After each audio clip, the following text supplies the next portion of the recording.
요한복음 18장 28절부터 38절까지 기록되어 있는 말씀 함께 보겠습니다. 그들이 예수를 가야바에게서 관정으로 끌고 가니 새벽이라. 그들은 더럽힘을 받지 아니하고 유월절 잔치를 먹고자 하여 관정에 들어가지 아니하더라. 그러므로 빌라도가 밖으로 나가서 그들에게 말하되 너희가 무슨 일로 이 사람을 고발하느냐. 대답하여 이르되 이 사람이 행악자가 아니었더라면 우리가 당신에게 넘기지 아니하였겠나이다. 빌라도가 이르되 너희가 그를 데려다가 너희 법대로 재판하라. 유대인들이 이르되 우리에게는 사람을 죽이는 권한이 없나이다 하니 이는 예수께서 자기가 어떠한 죽음으로 죽을 것을 가리켜 하신 말씀을 응하게 하려 함이로라.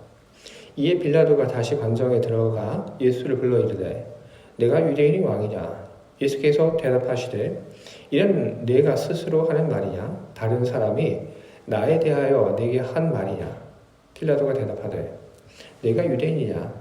내 나라 사람들과 대제사장들이 너를 내게 넘겼으니 네가 무엇을 하였냐. 예수께서 대답하시되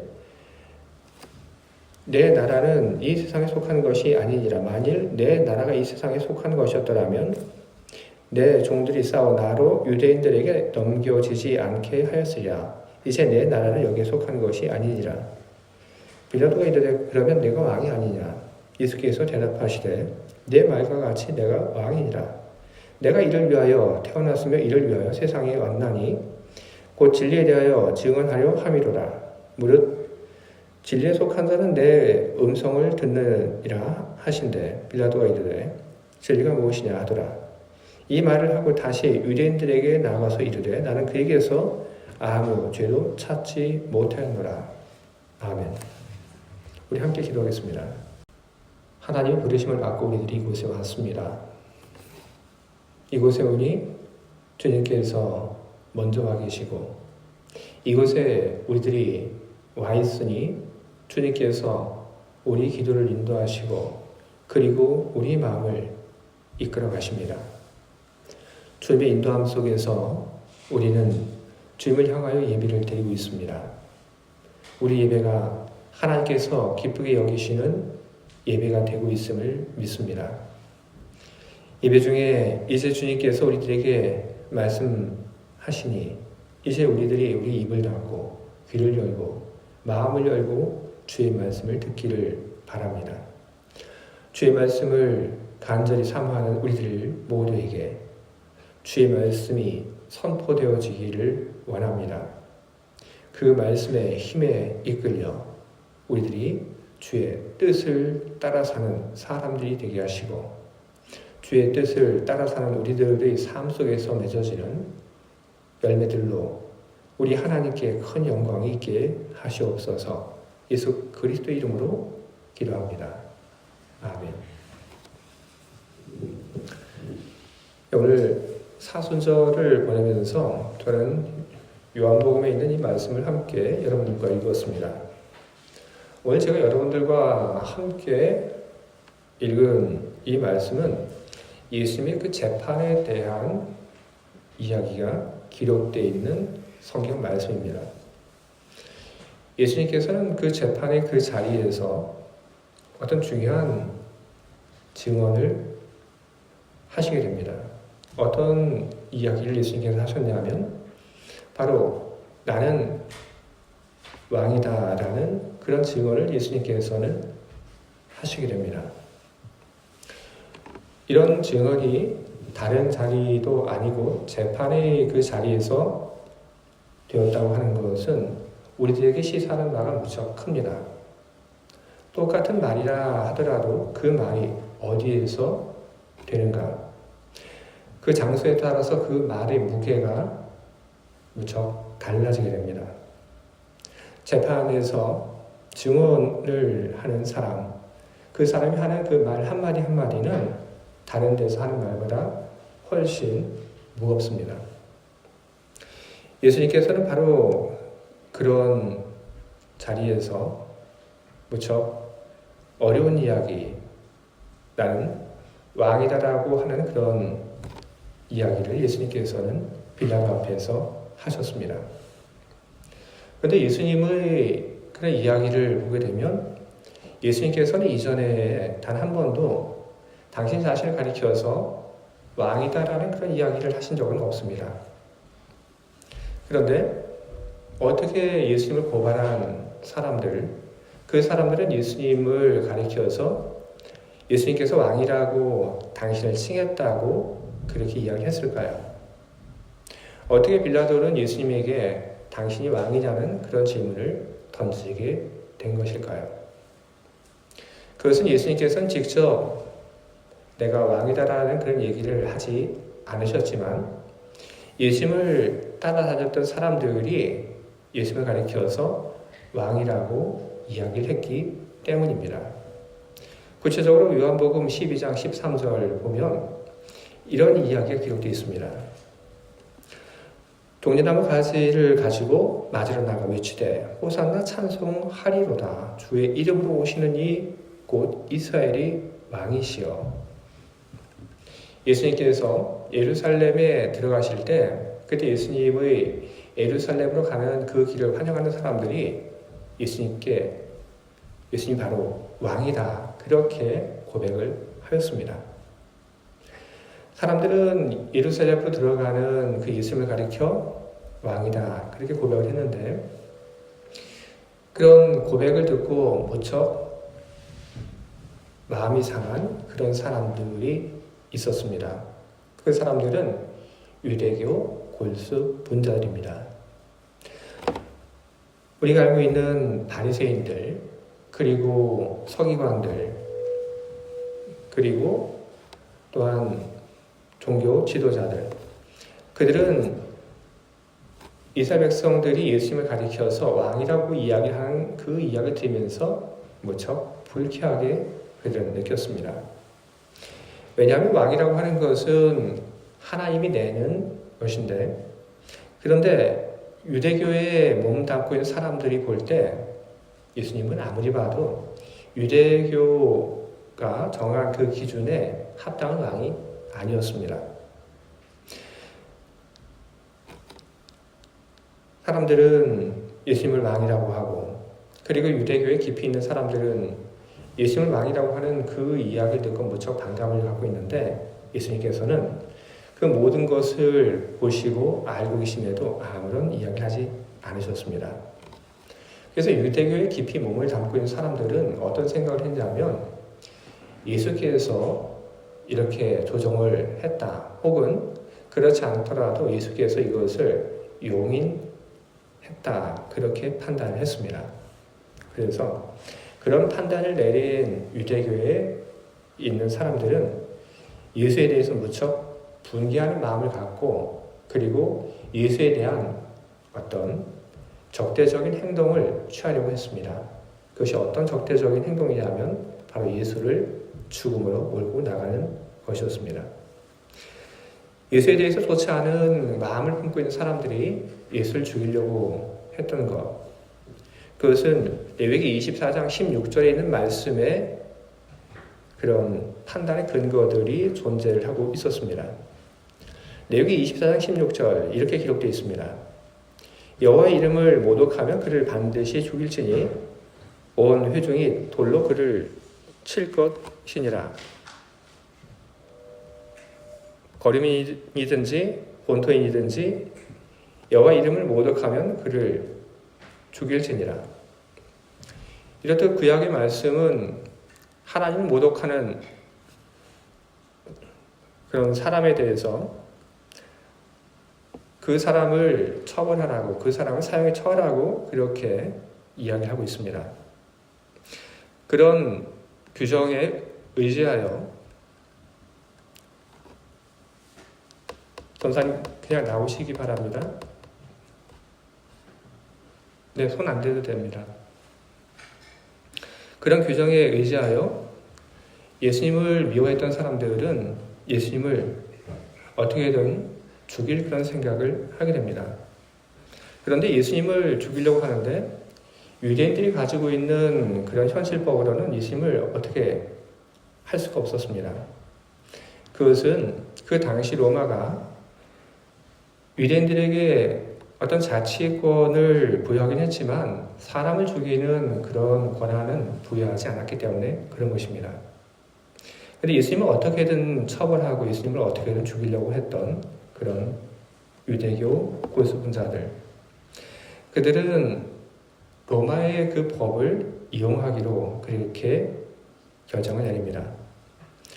자신들이 가지고 있는 그 종교의 법에 의해서 예수님을 처벌하지 못한다 할지라도 로마의 법에 의해서 예수님이 처형을 받게 되면 그러면 결과적으로 그들이 추구하는 바랬던 그 목적을 이룬 것과 똑같았기 때문에 그래서 유대교에 깊이 종사하고 있는 사람들은 로마 법을 가지고 예수님을 죽이려는 그런 시도를 합니다. 그래서 유대인들이 예수님을 빌라도에게 끌고 옵니다.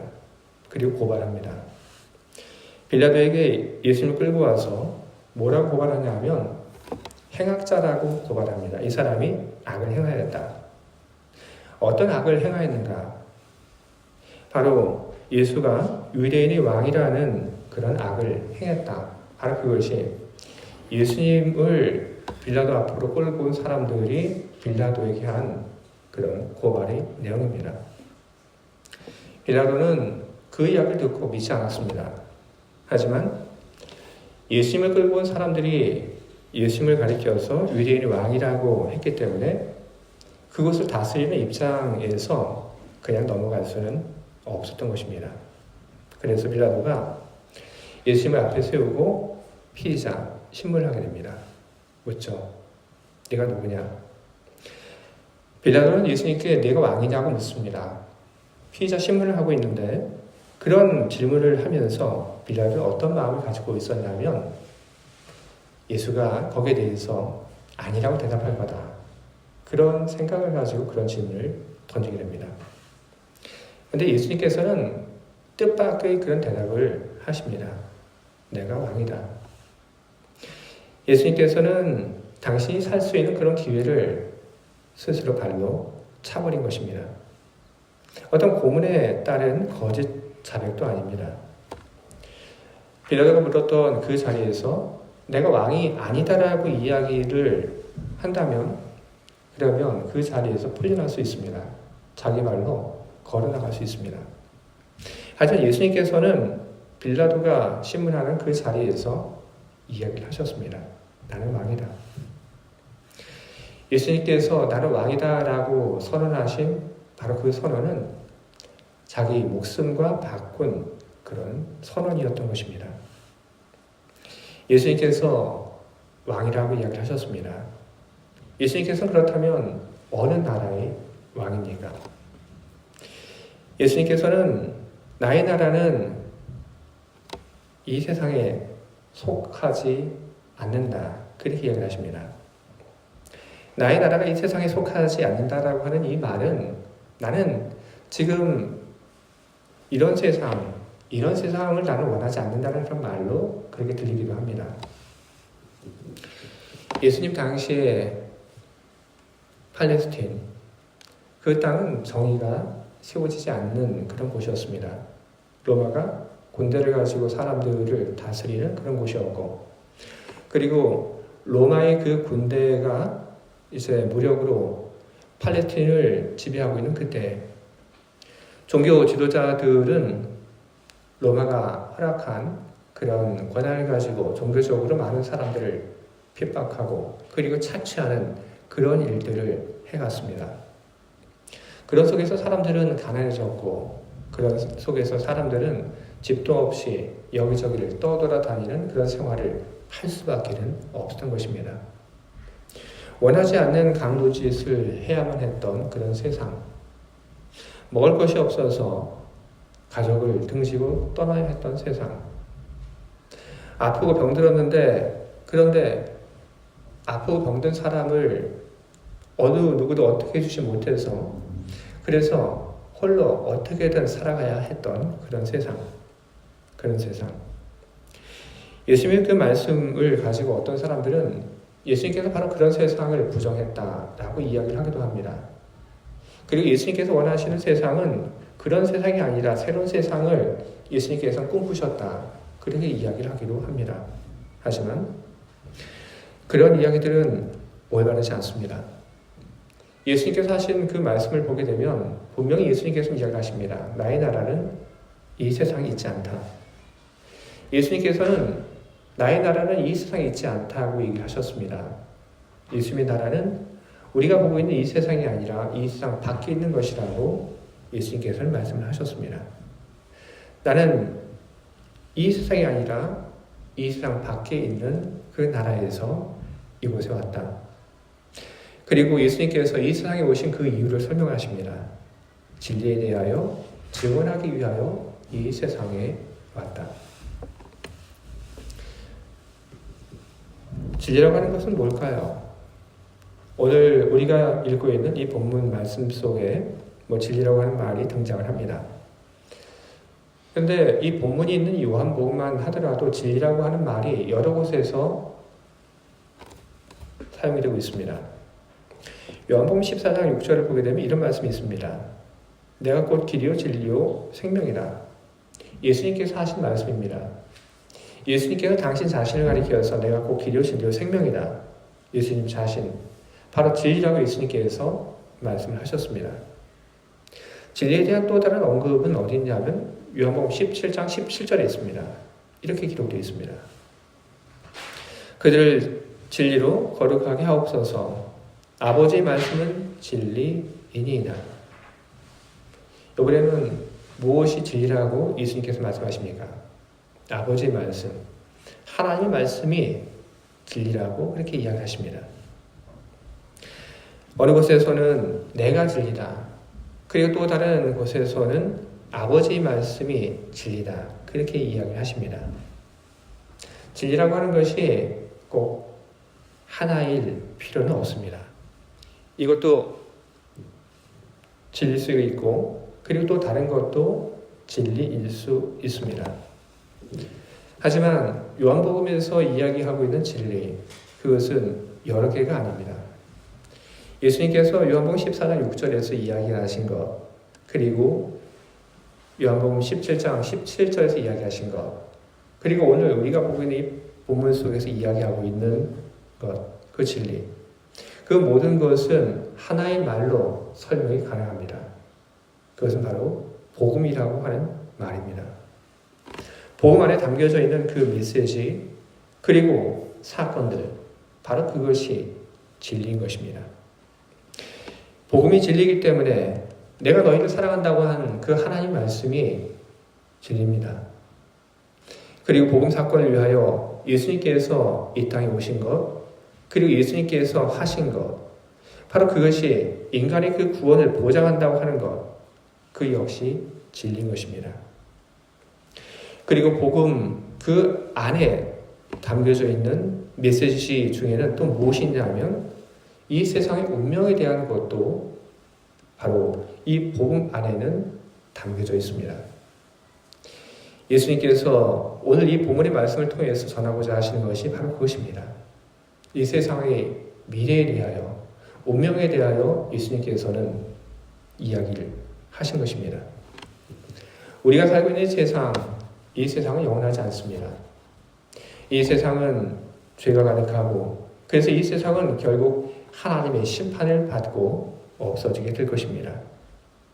바로 예수님께서는 그와 같은 세상의 운명을 우리에게 전해 주시고, 그리고 멸망받을, 하나님의 심판을 받을 이 세상 속에서 우리 어떻게 살아가야 할 것인지, 어떻게 이 세상과 더불어 멸망당하지 않고 살아갈 수 있게 될 것인지, 바로 그것을 우리에게 알려주기 위하여 이 세상에 오신 것입니다.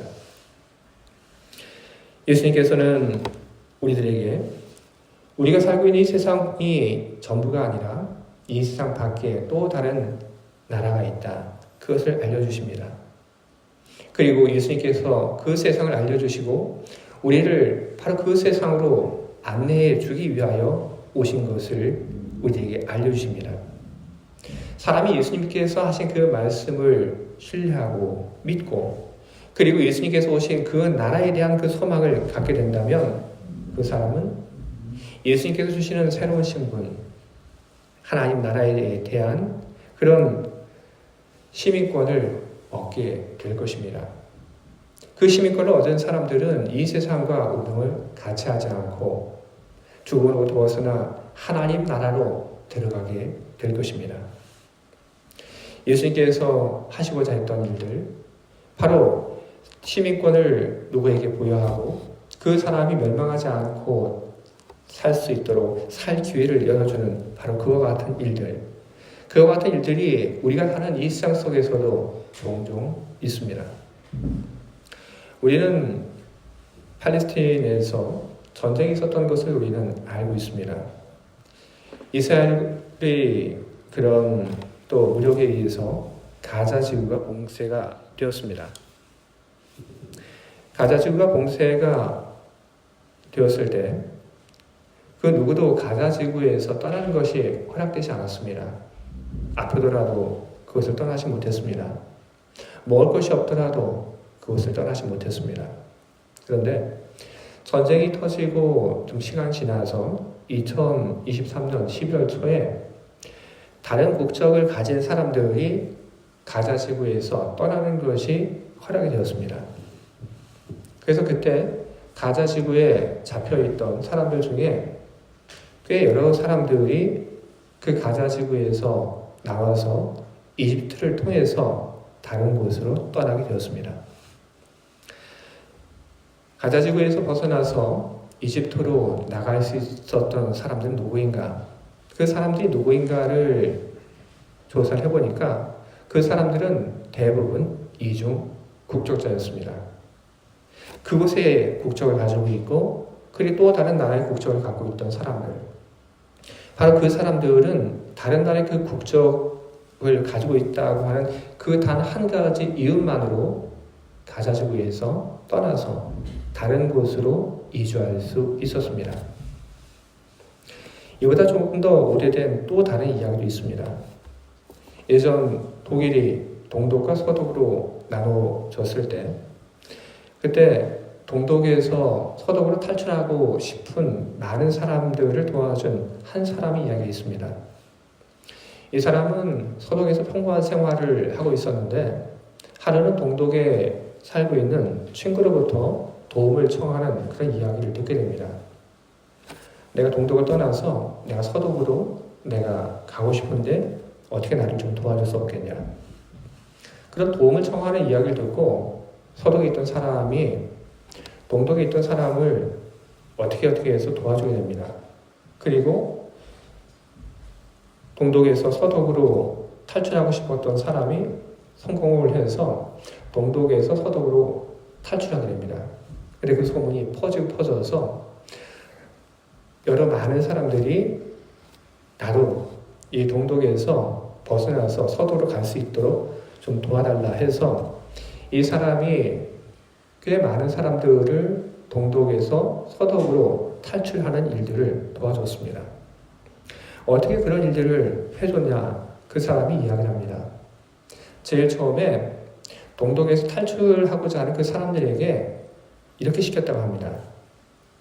당신 그리고 당신 가족들 다 동독에서 탈출하고 싶으면 그럼 제일 먼저 동독 당국에다 휴가를 간다 그렇게 말을 해라. 그렇게 말을 한 다음에 비행기를 타고 불가리아 소피아까지 가라. 만약에 소피아까지 잘 도착을 하게 되면 그러면 거기에 또 다른 사람을 보내서 당신들이 필요한 여권 그리고 또 비행기표, 돈 다 준비해 놓을 테니까 그거를 다 받아서 그래서 불가리아 소피아에서 다시 한번 비행기를 타고 루마니아로 가는 비행기를 타도록 해라.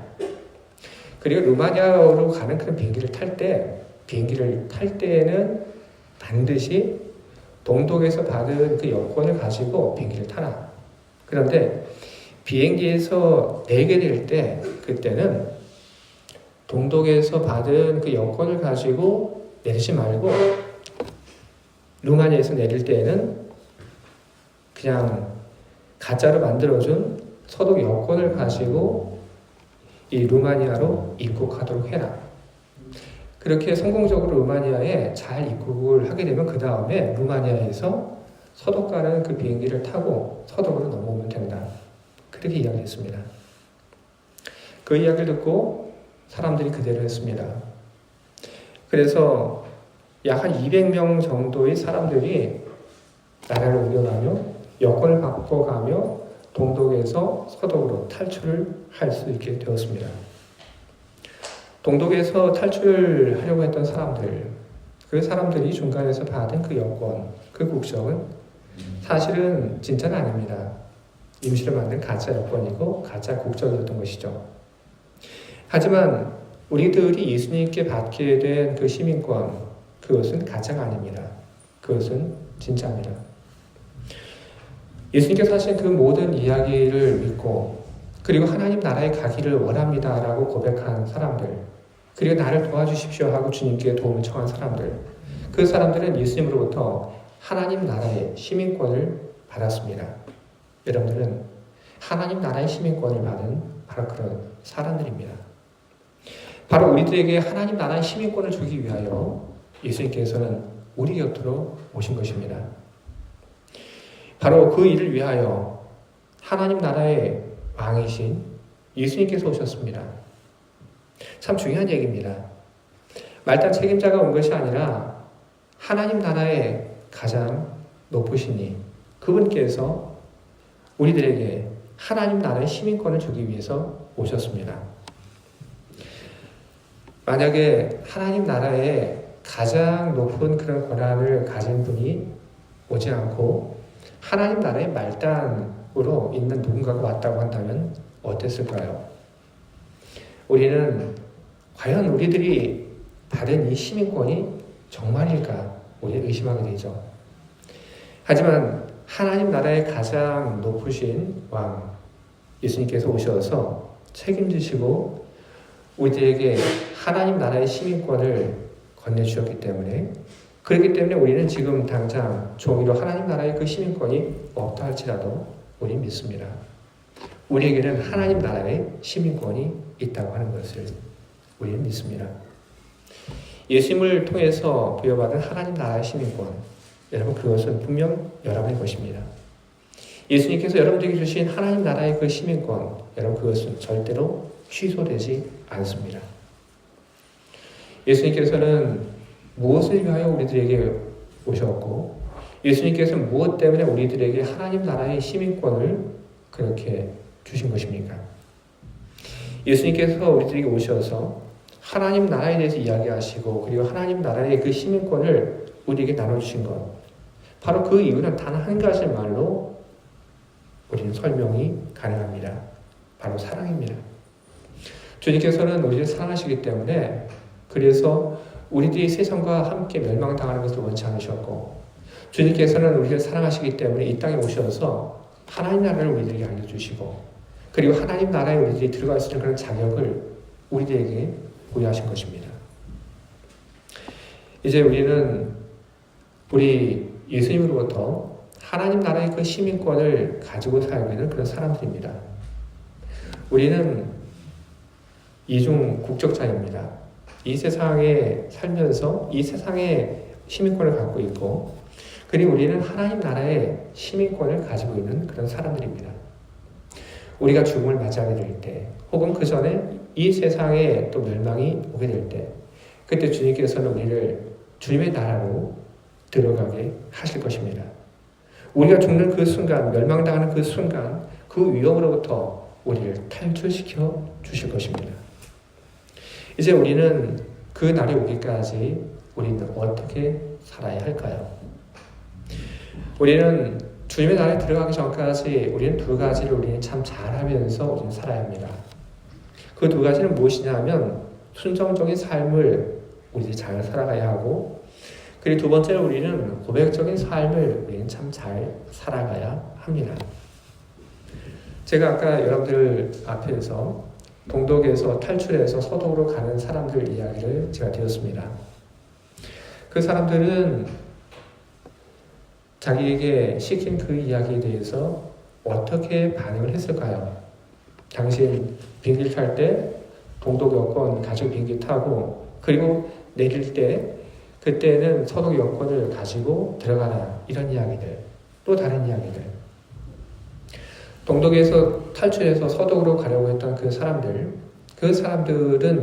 자기들에게 한 그 이야기에 대해서 100% 순종적이었습니다. 지켰던 것이죠.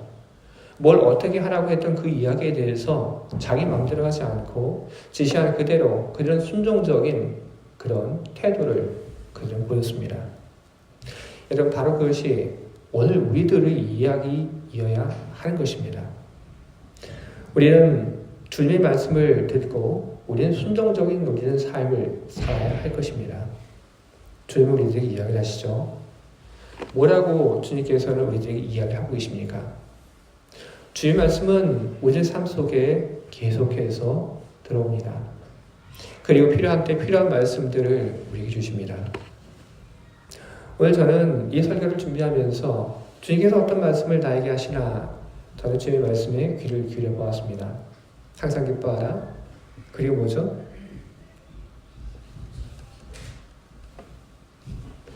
그렇죠. 쉬지 말고 기도하라. 범사에 감사하라. 이 한 가지 말씀만을 잘 지켜도 어떻게 될까요? 우리의 삶은 정말 놀라울 정도로 지금과는 다른 모습을 가지게 될 것입니다. 주의 말씀은 항상 이렇듯 우리의 삶을 바꿔놓을 수 있는 그런 힘을 가지고 있습니다. 주님은 우리에게 항상 이야기하십니다. 여러분, 주의 말씀에 여러분 순종하는 삶을 살아가시기 바랍니다. 여러분, 시도해 보시기 바랍니다. 그러면 여러분은 분명히 달라지게 될 겁니다. 여러분은 행복한 사람이 될 것이고, 여러분은 기쁨을 주체하지 못하는 그런 사람들이 될 것이고, 여러분은 주님이 주시는 그 능력과 자원을 언제나 풍성히 가지고 살아가는 그런 사람들이 될 것입니다. 그래 여러분, 주의 말씀에 순종적인 그런 삶을 여러분 살아가시기 바랍니다.